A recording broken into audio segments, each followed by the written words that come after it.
I'm live here to let you know in case you missed it. Obviously, yesterday I teased that there's a lot of evidence here that Blake Lively and Taylor Swift were very, very close. They wrote in the last paragraph, late last night, which was what I said, I tweeted this, late last night while we all slept, Blake Lively and Ryan Reynolds filed a protective order. The guilty as sin couple is asking a judge to protect from the public some confidential documents and names that will be gathered in the discovery process. You heard it here first. I'm calling it. There'll be a divorce at some point in time, just not right now. And one day, I want a Netflix documentary on the whole situation. Baldoni keeps coming up with receipts, and he's not playing. And it seems that Blake and Ryan Reynolds are the problem. And I don't know how Candace Owens knows, but she... Blake Lively has found herself at the center of a major controversy as Candace Owens and Justin Baldoni drop shocking new evidence that has sent social media into a frenzy. The Hollywood actress, known for her outspoken views and advocacy, reportedly went nuts after the revelation surfaced, sparking heated debates across various platforms. While details of the evidence remain under scrutiny, sources suggest it could have significant implications for Lively and those involved.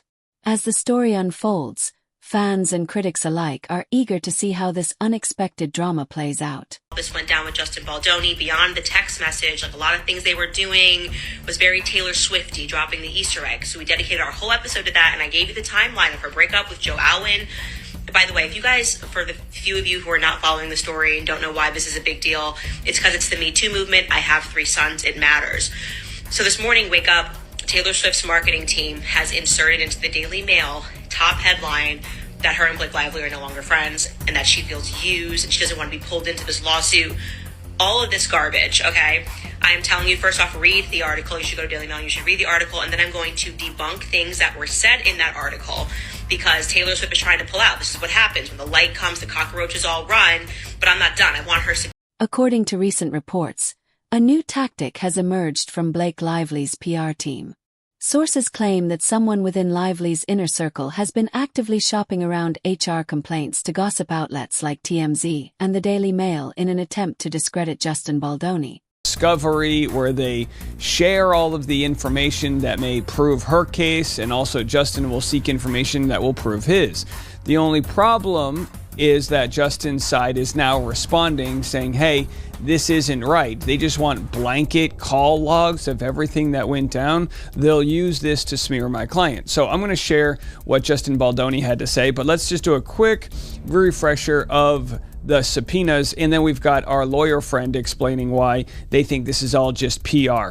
So, sending out a series of subpoenas to cell carriers, AT&T, T-Mobile, and Verizon, as well as alleged social media manipulator Jed Wallace, the Gossip Girl vet, and Ryan Reynolds want to get a look at the real receipts. And there are other moments to go like, am I the in the room? Like, what is happening here? I would show up on a set. I knew that they just wanted me to show up and look cute and stand on a little pink sticker where I'm supposed to go and say what I'm supposed to say. But I also knew that that wasn't fulfilling for me, that I wanted to be a part of the storytelling, that I wanted to be a part of the narrative, whether that be in the writing, in the costume design, in creating the character.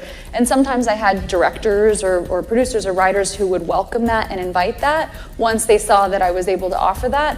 And sometimes I would have people who really resented that because they were like, we just hired you to be an actor. Yet when I went in the meetings, I would just seem like I'm just there to be the actor and ready to get the gig. I wouldn't reveal that I actually need to have authorship in order to fill. Owens alleges that these internal documents, redacted to conceal sensitive information, are being used to construct a narrative aimed at tarnishing Baldoni's image. The strategy, as Owens put it, is not just about deflecting criticism from Lively, but is designed to bury Baldoni under a barrage of damaging headlines and insinuations about his conduct on set. This move, if true, would mark a significant escalation in the use of internal HR data as a weapon in public relations battles, a tactic that blurs the lines between private grievances and public smear campaigns. Clickbait was an amendment. This is it. All right, show of hands if you stayed up until midnight waiting for Blake Lively to drop this freaking amendment. Okay, am I the only person with their hands raised? Are you guys just here to plagiarize because you know I went through every line like a complete psycho? This is actually the language from the introduction. It reads this. In public, Mr. Baldoni gave the appearance of taking responsibility for the fact that he had, quote, unconsciously been hurting and silencing women in his life and implored men to be man enough to, quote, shut the hell up and listen to women. He claimed that he wanted to end toxic masculinity, acknowledging his own. The controversy dates back to the troubled production of the romantic drama It Ends With Us, where tensions on set and behind the scenes quickly morphed into a full-blown legal war. Blake Lively, once known for her polished public image and acclaimed acting chops, has found herself embroiled in a bitter dispute after filing complaints alleging that Justin Baldoni engaged in inappropriate on-set behavior. Justin Baldoni is now involving Taylor Swift in his lawsuit against Blake Lively. So Justin Baldoni is suing Blake Lively, Ryan Reynolds, and their publicists for over $400 million for all the It Ends With Us drama. Now he's name-dropping Taylor Swift, Blake's bestie, in the mix. Thankfully, Taylor Swift is not being sued, but she's mentioned in his 179-page paper complaint. And he's alleging that Taylor's fame was used to pressure him during production. And it really all stems from this penthouse situation where Blake and Ryan live. Apparently there was a meeting there with all of them and Taylor Swift was actually present, and Blake ended up rewriting one of the scenes. And even after the meeting was over, Baldoni texted Blake this, saying, I gotta put my glasses on for this one, the font is too small. Also was working on the rooftop scene today. Really love what you did. Makes it so much more fun and interesting, and I would have felt the same way without Ryan and Taylor. This was a sinister PR move. Blake Lively then moved 11 days later to file a lawsuit. So now she has filed a lawsuit. And I don't think she ever wanted to do this. I think she genuinely wanted this to be a PR move, and she wanted to leak it to the New York Times. She thought the public would take her side with no questions asked. And instead the public is saying, no, we have a few questions here. And Justin Baldoni is going all the way to the wall on this. His lawyer is already giving interviews explaining just how nasty her team has played this. The lawyer's name is Brian Friedman. He stopped by the Megyn Kelly show, and here's some of the things that he had to say. First, he says there used to never be a civil claim. There never was a civil claim until she went to that civil rights office. Take a listen. There was actually no allegation of harassment until Owens has alleged that actress Blake Lively enlisted the help of her close friend, pop star Taylor Swift, to undermine actor and director Justin Baldoni.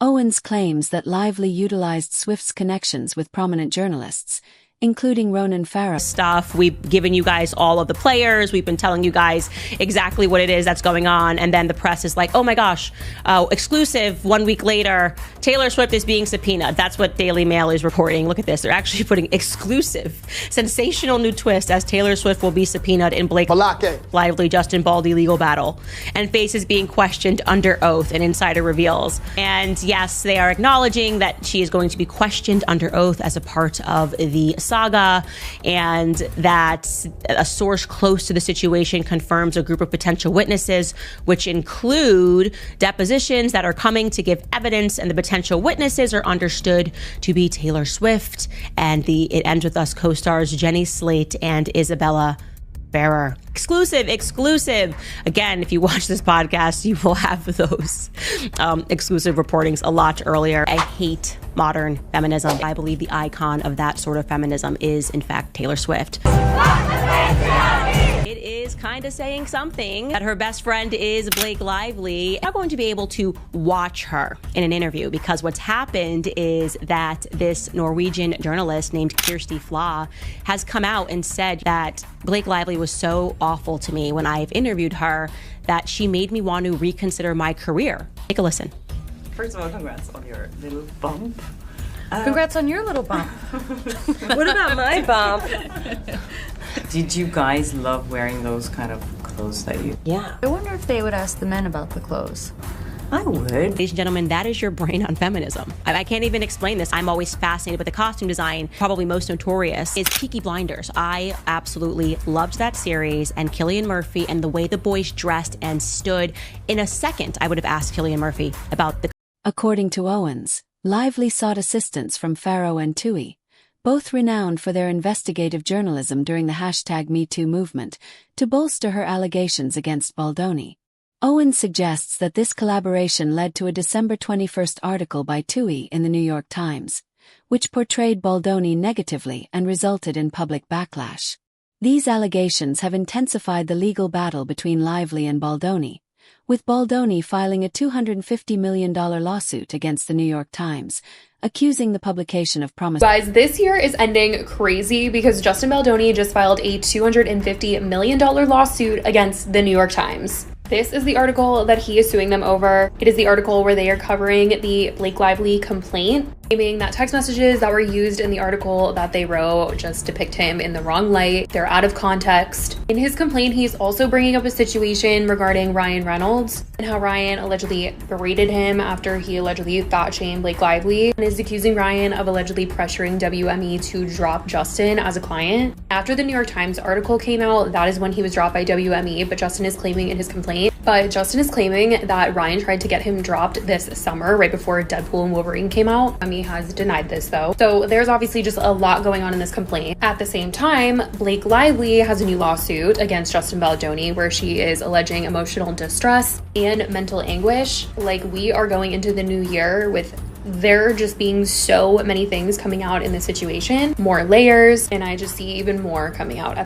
Baldoni's attorney, Brian Friedman, criticized the publication for allegedly collaborating with Lively's publicists to present misleading information.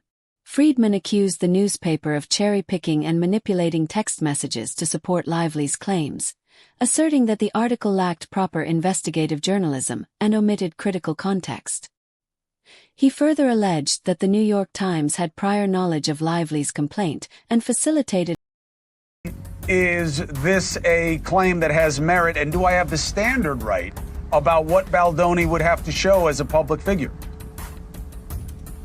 I think you have the standard right. I think you have to show reckless disregard for the truth as a public figure, but I think it's easily shown. When do you see the New York Times, a publication that's supposed to be an investigative journalist, right? These are supposed to be investigative journalists. When do you see them at 9:47 at night send an email on a Friday night before a holiday, right before Christmas? They send the email and it warns them that we're coming out with a story that we're going to publish by 12 noon Eastern. To understand why the incident is gaining so much attention, it's important to examine some of the past rumors and reports about Blake's behavior behind the scenes. 4 years, Blake Lively, who wrote to me, said that they worked on the set of It Ends With Us, okay? And that the villain in this entire story is not Blake Lively, it's not Justin Baldoni, but it is Ryan Reynolds. Ryan started the fire! Allegedly. Don't gag order or sue me, Ryan Reynolds, okay? I don't want to be involved in all the drama. I'm just telling my audience what I was told. He goes into Blake Lively's trailer and they have an argument. All of the production assistants overheard the argument, okay? Now, what was at the root of that argument? We don't know, but we can assume it had something to do with what he saw in these dailies, what he read in the script. Who even knows what led him to even visit on this day? And the person says that from that day forward, he started involving himself, that he basically became a chaperone for her on set. He was there basically every day, involved in the projects, wanting to rewrite lines, and suddenly Ryan Reynolds was trying to wrangle this project from Justin Baldoni. My brain works like that regarding Blake Lively and Ryan Reynolds when I just recognize that they do things and say things that let me know, that signal to me that they are up on their high horses and that they potentially treat people very badly and that really they're bored and rich, right? One time while speaking to a reporter, Blake Lively said that her and Ryan Reynolds referred to bugs and animals as she and her, as opposed to he and him, to their young daughter, because they're raising a little feminist. Like, that's annoying. 4 years, Blake Lively has been known as Hollywood's golden girl, graceful, poised, and seemingly scandal-free. However, those within the industry claim that her public image may not fully align with her real-life persona.